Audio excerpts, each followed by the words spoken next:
તમારો કોઈ ફ્રેન્ડ કહે કે ભાઈ આ ટ્રેડ આવો લાગે છે, આમ કરવા જેવું લાગે છે, મેં તો ટ્રેડ કર્યો, મને ફાયદો થયો, તમને એમ થાય કે હું રહી ગયો. એક વર્ડ છે ફોમો. ફોમો મતલબ કે ફિયર ઓફ મિસિંગ આઉટ. હું રહી ગયો, બાકી બધા કમાઈ ગયા ને હું રહી ગયો. બરાબર? એટલે તમને શું થાય, બહાર બેઠા બેઠા લાલચ જાગે કે કંઈક તો કરી નાખું.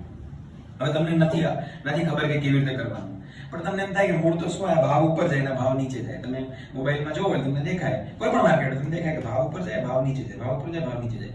તમને એમ થાય હું એક કામ કરું, ગમે તે જગ્યાએ ઘૂસી જાઉં ને સારો પ્રાઇસ દેખાય ત્યાં અને ઉપર જાય એટલે વેચી નાખું. બરાબર? આ સામાન્ય માઇન્ડસેટ છે. હવે આમાં કોઈ લોજિક નથી, કોઈ ગણતરી નથી, કઈ આઈડિયા નથી શું થાય છે. ખાલી તમે ઘૂસી ગયા, ચાલતી ગાડીમાં ચડીને ઉતરી જાવ. પણ આમાં તકલીફ શું થાય કે જો ચાલતી ગાડીમાં ચડી ગયા પણ ગાડી ઊભી ન રહે તો પછી ઉતરવું કઈ રીતે? એટલે જો ભાવ નીચેની તરફ જવાનો ચાલુ થાય, હવે ગાડી ઊભી જ નથી રહેતી, હવે આમાં નીકળવું કઈ રીતે? એટલે ફસામણી થઈ જાય. આ હકીકતમાં ટ્રેડિંગ છે જ નહીં, આ હકીકતમાં ગેમ્બલ છે, જુગાર છે. જ્યાં તમને કોઈ વસ્તુનો આઈડિયા નથી અને તમે ઘૂસી જાઓ એને જુગાર જ કહેવાય. અને ટ્રેડિંગ આઈડિયલી જુગારની જેમ થાય નહીં.